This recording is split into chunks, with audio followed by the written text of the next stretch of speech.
Hello everyone, I am Advocate Rahil Ahmed and you are watching Let's Learn the Law YouTube channel. दोस्तों आज हम late का syllabus discuss करने वाले हैं। लेट का सिलेबस इंतहाई आसान है, पता नहीं क्यों लोगों ने इसको बड़ा चढ़ा के टफ बना दिया है।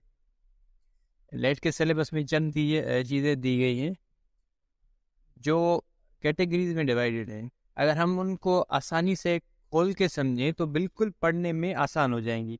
आज हम यही करने वाले हैं, ये जितना भी सिलेबस दिया है उसको हम आसान करके बिल्कुल समझेंगे। हम देखेंगे कि उनमें कौन कौन सी चीज़ें कवर करनी है। चलिए स्टार्ट करते हैं। सबसे पहले हम लेट की जो डेट है, फाइनल डेट है, वो है 27 अप्रैल। इससे पहले आपने रजिस्टर अपने आप को करवाना है, वरना उसके बाद आप रह जाएंगे रजिस्टर करवाने से। चलिए अब सिलेबस को डिस्कस करते हैं। तो सिलेबस में सबसे पहले आ जाता है ऐसे 15 मार्क्स का होता है और ये बहुत बड़ी मार्क्स होती है। तो आपको जो ऐसे लिखना होता है वो मिनिमम 200 वर्ड का, मैक्सिमम 200 वर्ड का लिखना होगा। ऐसे कैसे लिखते हैं, ऐसे लिखने का तरीक़ाकार क्या होगा वो हम आपको सारा कुछ सिखा देंगे, बता देंगे। उसके बाद पर्सनल स्टेटमेंट लिखनी होती है, वो भी मैक्सिमम 200 वर्ड्स की होती है, उससे ज़्यादा नहीं होती और ये 10 मार्क की होती है। अब ये दोनों जो सवाल हैं ये ऑब्जेक्टिव होते हैं और सॉरी ये सब्जेक्टिव होते हैं, यानी कि हमें रिटन में लिखने होते हैं। उसके अलावा बकाया जितना भी हमारा पेपर आता है वो सारा ऑब्जेक्टिव होता है। इसके अलावा हमारे पास सिलेबस, अच्छा एक और मैं बात बता दूं आपको कि ये दोनों जो ऐसे और स्टेटमेंट है ये आप उर्दू में भी लिख सकते हैं और इंग्लिश में भी लिख सकते हैं। आपने ऐसा नहीं करना कि एक उर्दू में लिखना है एक इंग्लिश में लिखना है, तो अगर आप ऐसा करेंगे तो आपको नंबर नहीं मिलने। अगर आप उर्दू में लिख रहे हो तो दोनों उर्दू में लिखें, इंग्लिश में लिख रहे हो तो दोनों आपने इंग्लिश में लिखने हैं। उसके बाद इंग्लिश आ जाता है जिसकी 20 नंबर है। तो उन इंग्लिश में सिर्फ 3 चीज़ें होती हैं, एक सिनोनिम्स, एंटोनिम्स और प्रीपोजिशन। प्रीपोजिशन बहुत आसान होती हैं, इसमें 5-6 प्रीपोजिशन जो बार बार रिपीट हो रही हैं हम वो आपको क्लियर कराएंगे। बल्कि मैं तो ये कहूँगा जो प्रीपोजिशन जितनी भी है हमारी, अगर आप हमारे साथ बने रहते हो तो हम आपको वो सारी की सारी क्लियर करा देंगे। उसके अलावा एंटोनिम्स और सिनोनिम्स हम आपको ये भी अच्छे से समझा देंगे, क्लियर करा देंगे। उसके बाद 20 नंबर का जनरल नॉलेज भी आ जाता है। जनरल नॉलेज अगर देखा जाए तो बहुत बहुत बहुत बड़ी होती है जनरल नॉलेज, पर लेट के जो पेपर है उसमें चंद चीज़ें दी जाती हैं। उसमें क्या आ जाता है, पाकिस्तान में या दुनिया में लार्जेस्ट, स्मॉलेस्ट, शॉर्टेस्ट, टालेस्ट, ये 4 चीज़ें जितनी भी 4 चीज़ें जो है, लार्जेस्ट, स्मॉलेस्ट, शॉर्टेस्ट, टालेस्ट, तो ये इनके बारे में पूछता है कि लार्जेस्ट रेलवे कहाँ पर है, इस तरीके से। फिर उसके बाद यूनिवर्स में भी पूछता है। अब यूनिवर्स में क्या क्या पूछता है, प्लैनेट्स के बारे में पूछता है, सोलर सिस्टम के बारे में पूछता है।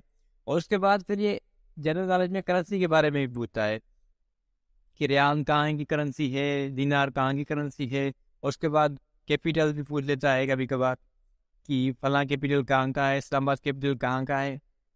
और उसके अलावा हमारे सिलेबस में पाकिस्तान स्टडी दी गई है, जो 10 नंबर का है वो भी पाकिस्तान स्टडी। अच्छा, पाकिस्तान स्टडी बिल्कुल आसान है। 1857 से लेके 1947 तक जितनी भी हिस्ट्री है, अगर हम उसको कवर कर लेंगे तो ये 10 नंबर हमारे पक्के। अच्छा आगे चलते हैं। अब आ जाता है उर्दू। उर्दू 10 नंबर की होती है। अच्छा, उर्दू में कि पहले ग्रामर आ जाती है, हम इंशाल्लाह आपको ग्रामर भी क्लियर करवा देंगे उर्दू की। और उसके अलावा सिंगुलर प्लूरल भी आ जाते हैं।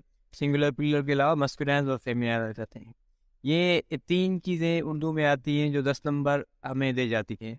बहुत ही आसान वे में हम आपको ये समझाएंगे और क्लियर करवा देंगे। उसके अलावा हमारे पास मैथमेटिक्स है। मैथमेटिक्स बेसिक होती है, ज़्यादा टफ नहीं होती। सिंपल क्वेश्चन होते हैं, ایوریج کے ہو گئے، اس طریقے کے بالکل سمپل، وہ بھی آپ آسانی سے کر لیں گے. اور اس کے بعد اسلامک اسٹڈی آ جاتا ہے. تو بیسک جو اسلامک اسٹڈی کا ہے ہم اس پہ فوکس کریں گے کہ حج کیا ہے، حج میں کتنے فرض ہے، کتنی سنتیں ہیں، پھر رسول جن کی جو زندگی ہے اس کے بارے میں، مکے والی زندگی، مدینے والی زندگی، یہ ساری چیزیں اسلامک اسٹڈی میں پوچھتا ہے. یہ بھی بیسک چیزیں ہیں جو عام مسلمانوں کو آنی چاہیے. پر خیر آپ اس کو بھی کلیئر کر لیں گے اچھے سے. اچھا اب آ جائیے ایسے پہ. ہم ایسے آپ کو لکھانا سکھائیں گے بالکل زیرو سے ہیرو تک. ہم ایسے کے جو اسٹائل ہوتے ہیں، انٹروڈکشن، باڈی، پیراگراف اور کنکلوژن، کہ کس طرح سے انٹروڈکشن لکھیں، اس کے بعد جو باڈی بنے گی ایسے کی وہ کس طرح سے لکھیں، اور اس کو پورے ایسے کو سم اپ کس طرح سے کرنا ہے، اس کا کنکلوژن کس طرح سے نکالنا ہے. ہم یہ ساری تینوں چیزیں جو ایسے کے اسٹائلز ہے وہ آپ کو سکھائیں گے. اس کے بعد آپ کی جو پرسنل اسٹیٹمنٹ میں کیا کیا چیزیں آپ کو لکھنی ہے، کیا کیا چیزیں آپ نے نہیں لکھنی، وہ ہم آپ کو سکھائیں گے. تو پرسنل اسٹیٹمنٹ میں سب سے پہلے اپنا پراپر انٹروڈکشن کروانا ہے. آپ نے یہ چیز ضرور لکھنی ہے کہ میں وکالت کیوں کر رہا ہوں، کیا اس کا سبب ہے، کیا ریزن ہے. اور جو آپ نے پیراگراف لکھنا ہے وہ پراپر مینٹین ہو، اس کی ارینجمنٹ اچھے طرح سے کی گئی ہو. آپ کی ایجوکیشن کے بارے میں جو بھی آپ نے لکھنا ہے وہ ایک پراپر ارینجمنٹ میں لکھیں گے.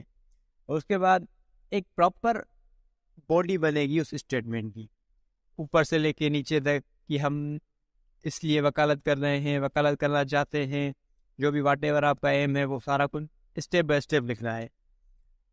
اس کے بعد آخر میں اپنے اسٹیٹمنٹ کا کنکلوژن بھی اچھی طرح سے لکھنا ہے. یہ ساری چیزیں ہم آپ کو سکھا دیں گے، بس آپ ہمارے ساتھ بنے رہیے. اچھا اس کے علاوہ ایسے اور اسٹیٹمنٹ میں آپ نے ایک بات کا دھیان رکھنا ہے کہ اسپیل کا ایرر نہیں آنا چاہیے. آپ نے جو ووکیبلری استعمال کرنی ہے وہ ووکیبلری اچھی ہونی چاہیے. ہم کوشش کریں گے کہ آپ کو ڈان کی ووکیبلری سکھا دیں تاکہ آپ کا جو ایسے ہے یا اسٹیٹمنٹ ہے وہ اچھے سے آپ لکھ سکیں. اور اس کے بعد گرامر کا کوئی ایرر نہیں آنا چاہیے. اکثر یہ کرتے ہیں اسٹوڈنٹ کی سبجیکٹ اور ورب کی جو ایگریمنٹ ہوتی ہے وہ اس میں غلطیاں کر دیتے ہیں. تو لہٰذا یہ بہت امپیکٹ دالتی ہے آپ کے ایسے پر، سبجیکٹ اور ورب کی ایگریمنٹ. تو سبجیکٹ کا ورب کے ساتھ ایگری ہونا لازمی ہے. Thanks for watching.